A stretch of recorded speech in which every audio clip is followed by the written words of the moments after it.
시간의 성경 읽기 본문은 창세기 41장, 그리고 마가복음 11장, 욥기 7장, 로마서 11장입니다.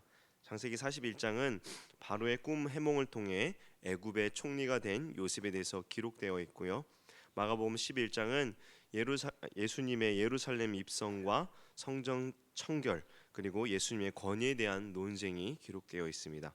욥기 7장은 엘리바스의 발언에 대한 욥의 답변으로 인생의 허망함과 하나님께 대한 원망과 불평을 기록하였고요. 로마서 11장은 이스라엘이 복음을 거부하였음에도 하나님께서는 복음에 순종하는 남은 자들을 구원하실 것이며, 구원받은 이방인은 하나님의 은혜로 구원받은 것이기에 자랑치 말라고 권면하고 있습니다. 성경 읽기를 통해 하나님께서 주시는 은혜를 누리는 우리 모두 되기를 바랍니다. 어제 욥기 6장을 통해서 엘리바스의 변론에 대한 욥의 대답을 보았습니다. 엘리바스는 하나님께서 의인에게는 축복을, 또 악인에게는 형벌이 주어진다는 이 전통적인 인과응보의 교리로 욥을 정죄하며 회개하라고 요청했죠. 그러나 욥은 자신이 당하는 고난이 그러한 것이라면 분명 순복하고 회개하였을 테지만, 고난을 당하기 전이나 고난을 당하고 있는 현재의 모습, 그 모습은 어떻습니까? 변함없이 하나님 앞에 성결한 삶을 살려고 노력했던 자였습니다. 즉 욥은 자신이 당하는 고난이 그런 일반적인 죄의 문제에서 비롯된 것이 아니라 하나님께서 자신을 까닭 없이 치셨다고 항변하였습니다.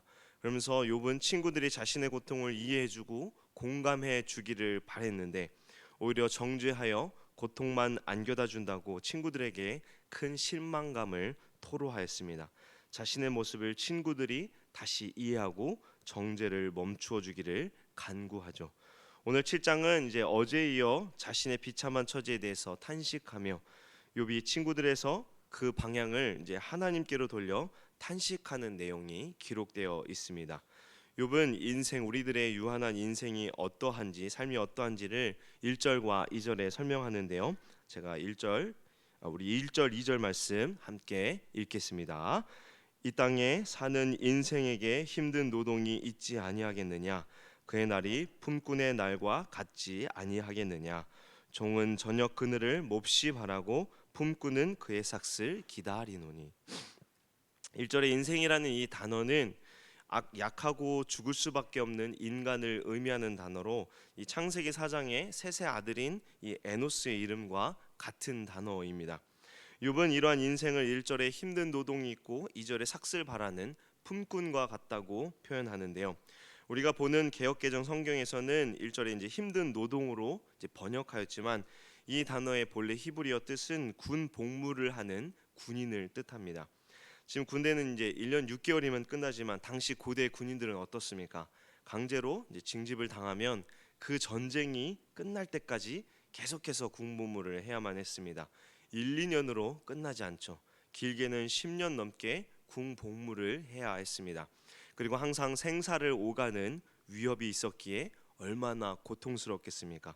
또한 욥은 1절에 품꾼의 날과 같다고 하였는데, 이 품꾼은 자신이 고용된 시간에 일을 하는 것을 피할 수 없고, 또 당시 고대 근동에서 품꾼은 고아와 가부처럼 최하층민에 속해서 일하는 동안 안전을 보장받지 못한 채 일을 해야만 했습니다. 욥은 이처럼 인생이 하나님께서 정하여 주신 이 기간의 삶을 살면서 평안한 삶이 아닌 고난과 고통을 감수하며 살아가야 하는 존재이며, 이런 인생은 결국 2절처럼 종이 쉼을 얻는 저녁을 기다리고 품꾼이 삭슬 받음으로 쉼을 얻는 것처럼 온갖 고통과 수고 후에 죽음으로 안식하게 된다고 욥은 인생의 고달픔을 말하고 있는 것입니다. 그러면서 욥은 자신의 고통을 3절과 5절에 이제 걸쳐서 설명하는데요. 얼마나 고통스러운지, 휴식을 취해야만 하는 이 밤에도 욥은 고통과 번민이 계속되었고, 그의 살은 구더기와 먼지의 딱지로 뒤덮여 있다고 고백합니다. 욥의 고통스러운 질병이 그가 비유했던 인생의 노역처럼 끝이 보이지 않는 가운데 자신의 날들이 6절에 보시면 배틀의 북, 우리가 이제 보신 분들이 있을 텐데, 배를 직조할 때 실을 엮는 틀로 이제 배같이 생긴 것이 옆으로 막 빠르게 좌우로 움직인 게 있지 않습니까? 저도 어렸을 때 이것을 봤던 기억이 있는데, 이 빠르게 움직이는 이 배틀의 북보다 자신의 날들이 더 빠르게 소망 없이 끝을 달려가고 있다고 탄식하는 것입니다. 자신의 비참함을 탄식했던 욥은 이제 7절부터 이제 하나님께 향하여 절규하며 호소하는데요.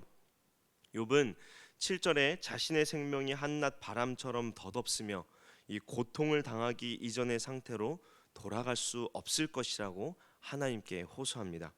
즉 욥은 하나님께서 개입하셔서 자신의 상황을 바꾸지 않는 한 결코 회복할 수 없는데 지금 그럴 가능성이 전혀 없다고 하나님께 불평하고 있는 것입니다.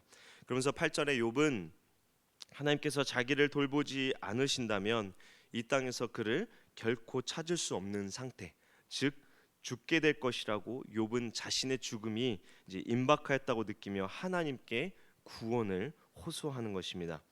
이러한 욥의 태도는 다른 무엇도 아닌 하나님만을 의지하며 하나님만이 구원해 주실 것을 믿는 신앙에서 비롯된 것인데요. 물론 욥은 현재 하나님께서 큰 고난을 주셨기에 오직 죽음만을 기다리는 절망의 상황이라고 탄식하지만 사실 하나님에 대한 그의 호소는 하나님에 대한 의지와 신앙을 보여주는 것입니다. 계속해서 욥은 9절 10절에 죽음에 관하여 하나님께 간구하는데요. 이 죽음 이후에 영혼이 스올에 내려가면 다시 올라오지 못할 것이라고 말하며 하나님께서 회복시켜 주시지 않는다면 차라리 죽는 것이 자신이 겪는 극심한 고통에서 완전히 벗어날 수 있을 것이라고 간구합니다. 그리고는 욥은 이제 하나님께 불평을 하겠다고 11절에 말하는데요. 분명 욥기 2장과 3장에서 하나님께 원망하지 않겠다고 선언하였음에도 욥은 그가 겪는 참을 수 없는 고통과 그가 겪어야만 하는 이 고통의 원인을 이해할 수 없기에 하나님께 불평을 이제 털어놓는 것입니다. 12절에 보시면 욥이 이렇게 말합니다. 내가 바다니까 바다 괴물이니까 주께서 어찌하여 나를 지키시나이까. 욥은 자신을 바다 그리고 바다 괴물로 빗대어 표현하는데요. 이 바다와 바다 괴물은 성경에서 주로 이 성도와 하나님을 대적하는 존재들로 욥은 자신이 하나님의 대적자도 아닌데 왜 감시하면서 심한 고통을 주냐고 따지는 것입니다. 또 욥은 13절 14절에 이 앞에 3절과 4절에서처럼 고통과 분노를 잊고자 잠을 청해 보지만 하나님께서는 이조차도 허락하지 않으셨다고 불평합니다.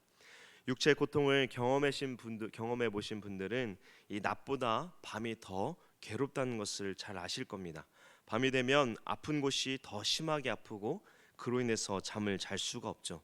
그래서 그 고통이 심한 분들은 차라리 하나님께서 나를 데려가셨으면 좋겠다고 죽는 것이 더 낫겠다고 말씀하는 것을 봅니다.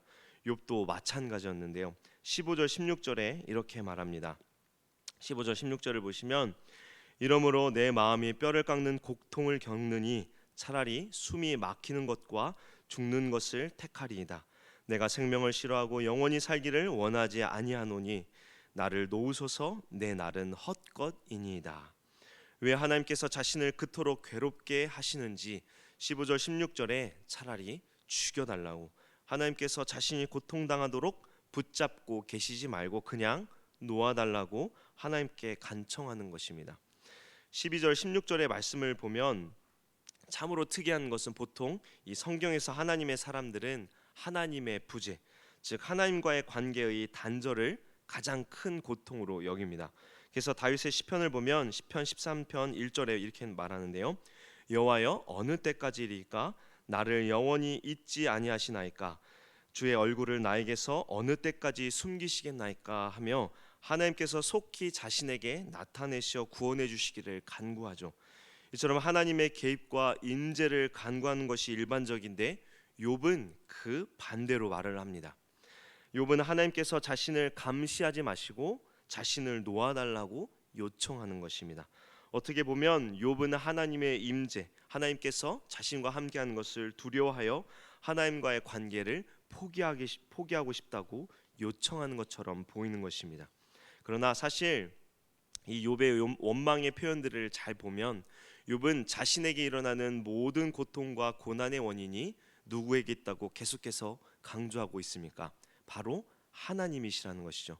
또한 욥은 생명을 붙잡고 계시는 분도 하나님으로 인식하고 있습니다. 그래서 자신의 생명을 놓아달라고 간구하는 것입니다. 이는 생사화복의 모든 주권자는 오직 하나님이심을 인정하는 것이며 12절에서 16절의 간구는 자신에게 임한 고통을 다만 하나님께서 없애주시기를 소망하는 욥의 비통한 간구인 것입니다. 그래서 욥은 이 17절과 18절에 시편 8편 4절의 내용과 유사한 고백을 하는데요. 우리 17절과 18절 말씀 함께 읽겠습니다. 17절 18절입니다. 사람이 무엇이기에 주께서 그를 크게 만드사 그에게 마음을 두시고 아침마다 권징하시며 순간마다 단련하시나이까. 17절 18절은 사실 이 시편 8편과는 다른 의미인데요.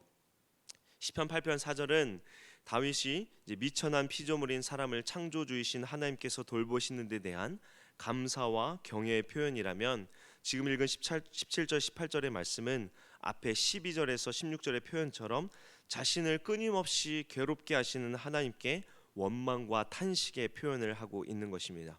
이 시편 기자들과는 반대로 표현하고 있는 것이죠. 17절 18절에 욥은 이렇게 말하는 것입니다.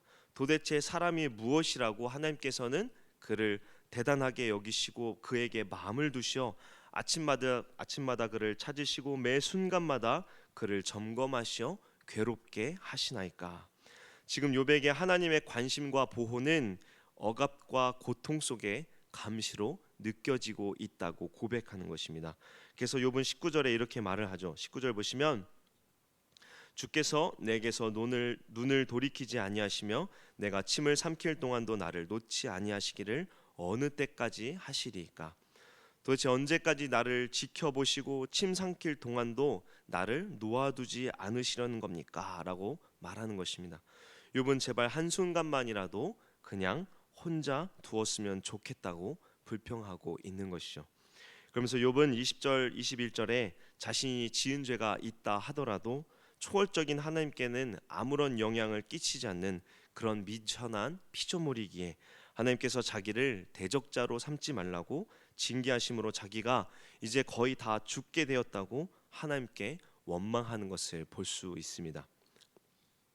이 욥기 7장은 욥이 친구들이 아닌 하나님께 원망을 쏟아내고 있습니다.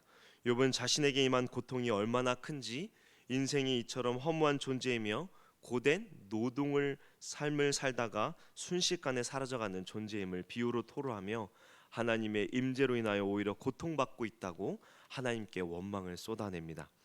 욥은 하나님의 임재가 보호가 아닌 감시로 느껴졌고 그로 인하여 자신이 계속해서 죽음에 이르는 고통을 당하고 있음을, 그래서 자신에게 차라리 죽음을 허락해달라고 비통하게 간구합니다. 그럼에도 욥이 끝까지 놓치지 않았던 것은 바로 하나님에 대한 주권입니다. 욥은 자신의 모든 것의 원인을 하나님으로 인식했습니다. 사실 욥은 복을 주신 분도 하나님이시오 또 모든 것을 가져가시는 분도 하나님이심을 인정하면서 하나님께서 모든 문제들을 해결해 주시기를 하나님께 간구하는 것을 우리가 볼 수 있는 것입니다. 우리들의 삶의 모든 문제도 역시 하나님께 달려 있습니다. 욥처럼 정말 이해할 수 없는 고통을 당할 때 우리는 하나님을 바라보아야 하고 하나님을 의지해야 할 것입니다. 하나님에 대한 구원과 소망을 놓치지 않을 때 우리는 비로소 우리 삶의 의미를 발견하게 되며 하나님의 구원으로 말미암아 회복의 은혜를 누리게 될 것입니다. 우리가 이것을 기억하며 오늘도 우리와 함께 하시는 하나님을 붙잡는 우리 모두 되기를 주님의 이름으로 축원합니다. 함께 기도하겠습니다. 은혜로우신 하나님, 오늘도 우리에게 말씀을 듣게 하시고 또 깨닫게 하시니 감사합니다. 자신에게 임한 고통으로 인하여 하나님께 원망한 욥이었지만 욥은 자신의 모든 문제가 하나님께 달려 있음을 알았기에 하나님께 매달렸던 것을 우리가 보았습니다. 우리 역시도 어떠한 상황에서도 하나님을 의지하는 자들 되게 하사 하나님에 대한 구원과 소망을 놓치지 않게 하시고 하나님의 구원으로 말미암아 회복의 은혜를 누리는 우리 모두 되게 하여 주옵소서. 감사드리며 우리를 죄에서 구원하신 예수 그리스도의 이름으로 기도합니다. 아멘.